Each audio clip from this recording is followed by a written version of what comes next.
हमारी जमीन के ऊपर अजीबोगरीब तरह के फिनोमिनाज एक लंबे अरसे से जारी हैं। रेगुलर इंटरवल्स पर होने वाले इन फिनोमिनाज में से कुछ को तो साइंस डिसाइफर कर चुकी है, मतलब साइंस को उनकी समझ आ चुकी है, लेकिन अभी भी हमारी इस दुनिया में कई ऐसे अजीबोगरीब फिनोमिनाज रूनुमा होते रहते हैं जिनकी समझ अभी तक साइंस को भी नहीं आई। ये सारे फिनोमिनाज आपकी क्यूरियोसिटी को एक अलग ही लेवल के ऊपर लेकर जाने वाले हैं। तो डेफिनेटली आज की ये वीडियो बेहद इंटरेस्टिंग होने वाली है, सो इसे एंड तक पूरा जरूर देखिएगा। आप सब ने सैलाब का पानी आगे पीछे बहते हुए देखा होगा। अब जो मैं आपको सैलाब दिखाने वाला हूँ उसमें पानी नहीं बहता, बल्कि मिट्टी, पत्थर, चट्टाने और कई दूसरे एलिमेंट्स पानी की तरह बहते हुए नजर आते हैं। इस फिनोमिना का नाम है फ्लैश फ्लड। फ्लैश फ्लड एक काम फ्लड या सैलाब की निस्बत ज्यादा खतरनाक होता है। पानी में आप फिर भी तैर सकते हैं, लेकिन मिट्टी, पत्थर, चट्टानों के बीच में तैरना नामुमकिन है। ये सेकंड वीडियो जो आपके सामने है, इसको देखकर ऐसे लगता है कि जैसे जमीन के अंदर किसी ने पानी भर दिया हो। इस फिनोमिना का नाम है लॉन ब्लिस्टर्स। जमीन पर कुछ जगह ऐसी हैं जहां पर बहुत ज्यादा जब बारिश होती है तो जमीन पानी अब्सॉर्ब कर लेती है। ये पानी ग्रास से नीचे और जमीन से ऊपर की जगह के ऊपर स्टोर होना शुरू हो जाता है। ग्रास की लेयर इतनी ज्यादा डेंस हो जाती है कि पानी उसमें से वापस नहीं निकल पाता। एज अ रिजल्ट ये सारा पोर्शन एक ऐसे गुब्बारे की शक्ल इख्तियार कर लेता है जिसमें पानी भरा हो। अब पानी के ये अजीबोगरीब बबल्स आपको ज्यादातर गोल्फ कोर्सेज के अंदर देखने को मिलते हैं। कई मर्तबा तो ये बबल्स ज्यादा गर्मी होने की वजह से ऑटोमेटिकली खत्म हो जाते हैं, लेकिन ज्यादातर लोग इन बबल्स को पंक्चर करके इनमें मौजूद सारा पानी बाहर निकालते हैं। लोगों के मुताबिक इन बबल्स को पंक्चर करने का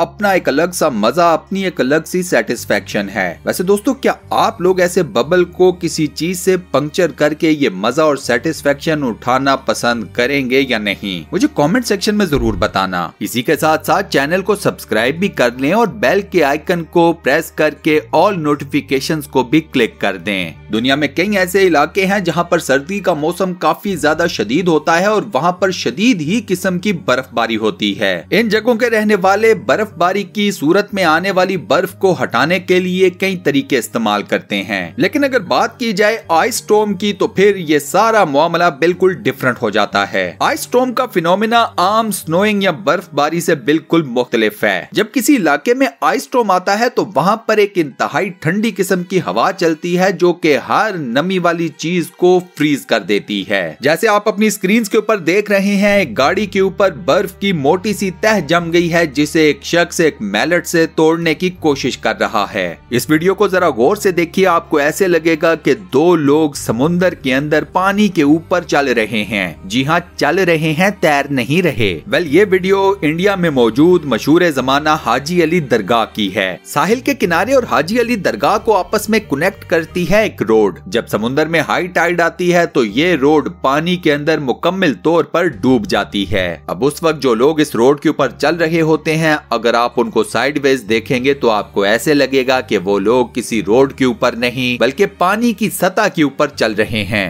अब जो वीडियो आप लोग देख रहे हैं ये एक कंस्ट्रक्शन साइट की है जहां पर जमीन एक बबल की तरह या यूं कह लीजिए एक ट्रैम्पोलिन की तरह बिहेव कर रही है। ये बात ज़हन में रखिएगा कि ऐसी जमीन के ऊपर ना तो किसी भी किस्म की कोई बिल्डिंग खड़ी की जा सकती है, इवन के सीवरेज सिस्टम भी नहीं बनाया जा सकता, गटर्स तक नहीं बनाए जा सकते। सामने नजर आ रहा है जमीन बिल्कुल ड्राई है, इसके नीचे किसी भी किस्म का कोई पानी नहीं है। इस फिनोमिना की रीजन ये है कि इस जगह के ऊपर पहले जमीन को खोदा गया था और वहां पर पानी जमा हो गया था। इस पानी को सुखाया नहीं गया था, ना ही बाहर एक्सट्रैक्ट किया गया था, निकाला गया था। इस पानी के ऊपर रेत और मिट्टी को दोबारा से डाल दिया गया। रेत और मिट्टी ने सारे पानी को सोख कर लिया। एज अ रिजल्ट यहाँ पर रेत और मिट्टी ने उस तरह से बिहेव करना शुरू कर दिया जिस तरह बीच के ऊपर गीली रेत बिहेव करती है। आप पैर उस गीली रेत के ऊपर रखते हैं और आपका पैर धंस जाता है। फिजिक्स कहती है कि जो चीज ऊपर की तरफ जाएगी ग्रेविटेशनल पुल की वजह से वो नीचे भी जरूर आएगी। अब वो चीज कितनी भारी है कितनी हल्की ये मैटर नहीं करता। दो यहाँ पर हमें ये सब कुछ उल्टा होता हुआ नजर आ रहा है। यहाँ पर पानी जमीन पर गिरने की बजाय ऊपर की तरफ उड़ रहा है और इसकी बड़ी सादा सी एक्सप्लेनेशन है कि हवा का प्रेशर। नीचे से ऊपर की तरफ उठने वाली हवा का प्रेशर इतना ज्यादा है कि वो पानी को जमीन की तरफ नहीं गिरने दे रही बल्कि ऊपर की तरफ उछाल रही है।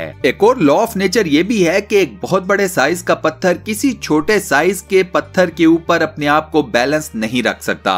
बड़े साइज के पत्थर का साइज और मास चूंकि ज्यादा बड़ा होता है, डिफरेंट होता है, लिहाजा जब भी आप किसी बड़े पत्थर को किसी छोटे पत्थर के ऊपर रखने की कोशिश करेंगे, बड़ा पत्थर नीचे गिर जाएगा। लेकिन हमारी इस जमीन के ऊपर कई ऐसी जगह मौजूद हैं जहां पर मदर नेचर ने छोटे छोटे पत्थरों के ऊपर बड़ी बड़ी चट्टानों को, बड़े बड़े पत्थरों को बैलेंस करके रखा हुआ है, वो भी कई हजार सालों से। अमेरिका की रियासत कोलोराडो में पिछले 290 मिलियन सालों से एक बहुत बड़े साइज का पत्थर एक छोटी सी क्लिफ पर बगैर किसी सपोर्ट के खड़ा है। फिनलैंड के अंदर भी 7 मीटर चौड़ा एक बहुत बड़ा पत्थर, इनफैक्ट आप इसे अगर एक चट्टान कहें तो गलत नहीं होगा, एक छोटे से बेड रॉक के ऊपर बगैर किसी सपोर्ट के खड़ा है। बाय द वे, साइंस के मुताबिक अर्थक्वेक्स या जलजले भी इन पत्थरों का बैलेंस खराब नहीं कर सके। है ना इंतहाई हैरान कर देने वाली बात। अगर आप भी ऐसा ही सोचते हैं तो मुझे कमेंट सेक्शन में जरूर बताना। साल 2018 में ऑस्ट्रेलिया के अंदर रेनबो बीच का एक बहुत बड़ा हिस्सा सिर्फ एक ही दिन में, इनफैक्ट कुछ घंटों के अंदर पूरे का पूरा पानी में गर्क हो गया। मजे की बात यह है कि इसी बीच के इस हिस्से के ऊपर 24 घंटे पहले टूरिस्ट की एक बहुत बड़ी तादाद एंजॉय कर रही थी। ये फिनोमिना रूनुमा हुआ पानी के प्रेशर या दबाव की वजह से और मिट्टी के स्लिप होने की वजह से। पानी के दबाव के सामने मिट्टी ज्यादा देर तक नहीं टिक सकी और टूट टूट कर पानी के अंदर गर्क होती चली गई। ऑस्ट्रेलिया की हुकूमत ने अब टूरिस्ट को बीच के इस हिस्से की तरफ जाने से मुकम्मल तौर पर मना कर दिया है। माहिरीन के मुताबिक पानी के प्रेशर ने सबसे पहले इस बीच के नीचे वाले हिस्से को अपने अंदर डिसॉल्व किया। ये बीच सिर्फ ऊपर से दिखने में ऐसे लगता था कि बिल्कुल ठीक ठाक है, ये अंदर से खोखला हो चुका था। अब अगर मैं आपको ये बताऊं कि जैसे मेरे और आपके बाल हैं, इसी तरह के बाल आतिशफिशां या वोल्केनोज के भी होते हैं, तो क्या आप इस बात पर यकीन कर लेंगे? वेल, यकीन कर लें, क्योंकि इस फिनोमिना को पैलेस हेयर कहा जाता है। ये फिनोमिना आपको हवाई, आइसलैंड और नॉर्वे में दिखने को मिलता है। जहाँ कहीं भी वोल्केनोज इरप्ट करते हैं, लावा बाहर को निकलता है, तो लावे की छोटी छोटी बूंदे भी बाहर निकलती हैं। ये बूंदे हवा में आकर ठंडी हो जाती हैं और बालों की सी शेप इख्तियार कर लेती हैं। ये स्ट्रेन्स लाइट वेट होते हैं, लिहाजा हवा इन्हें उड़ाकर अपने साथ ले जाती है। ये स्ट्रेन्स इंतहाई चमकदार होते हैं, बिल्कुल ऐसे जैसे शीशे के बने हों, लेकिन इसी के साथ साथ ये इंतहाई शार्प या तेज धार भी होते हैं। इन स्ट्रेन्स को सिर्फ हाथ में पकड़ने से भी आपका हाथ कट सकता है, लिहाजा जब भी इन स्ट्रेन्स को उठाया जाता है तो इंतहाई स्पेशल किस्म के ग्लव्स पहनकर। साल 2004 में इथोपिया के करीब एक अर्थक्वेक आया। ये अर्थक्वेक इतना ज्यादा इंटेंस था कि इसने उस जगह के ऊपर 20 फुट चौड़ी एक दरार डाल दी। ये दरार इतनी चौड़ी थी कि मानो लगता था कि जमीन को 2 हिस्सों में तकसीम कर दिया गया हो। इस फिनोमिना के पीछे रीजन था अंडरग्राउंड वोल्केनिक इरप्शन। ये वोल्केनिक इरप्शन लावा को जोर से जमीन से बाहर निकालने की कोशिश करती है और नतीजा जमीन पर बहुत बड़े बड़े क्रैक्स पैदा हो जाते हैं। यही क्रैक्स जमीन को मुख्तलिफ टुकड़ों में तकसीम कर देते हैं। अब जो स्क्रीन के ऊपर आप लोग पिलर्स देख रहे हैं, ये कोई आम पिलर्स नहीं हैं। इन पिलर्स को फॉर्म करने में और इनको शेप देने में सबसे बड़ा एलिमेंट है वोल्केनिक इरप्शंस का।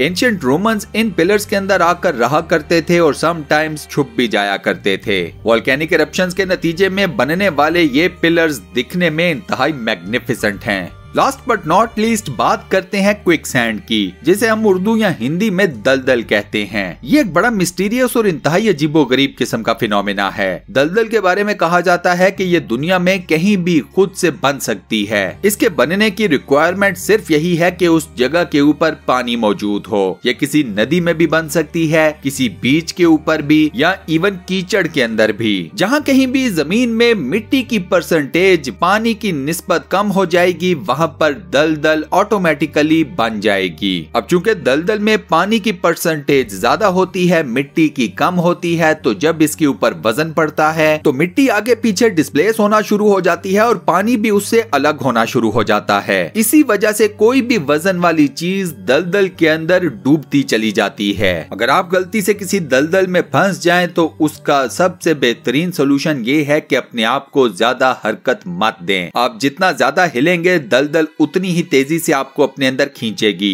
बाय द वे आपको यहाँ पर यह भी बता दूं कि दुनिया में मौजूद ज्यादातर क्विक सैंड्स इतनी गहरी नहीं होती कि एक इंसान को पूरे का पूरा अपने अंदर निगल लें। और इसी के साथ दोस्तों हमारी आज की ये वीडियो यहाँ पर होती है दी एंड। आज की वीडियो में मैंने आपको जमीन के ऊपर होने वाले जितने भी अजीबोगरीब फिनोमिनास के बारे में बताया। कौन सा फिनोमिना आपको सबसे ज्यादा पसंद आया, आपको सबसे ज्यादा अमेजिंग लगा, मुझे अपनी चॉइस कमेंट सेक्शन में जरूर बताइएगा। इस वीडियो का फीडबैक देना मत भूलना, मुझे आपके फीडबैक का इंतजार रहेगा। फ्यूचर में मजीद ऐसी इंटरेस्टिंग, मिस्टीरियस, अजीबोगरीब, वियर्ड और फैक्ट्स बेस्ड वीडियोस देखने के लिए स्टूडियो वन चैनल को सब्सक्राइब करना मत भूलिएगा। मिलते हैं नेक्स्ट वीडियो में।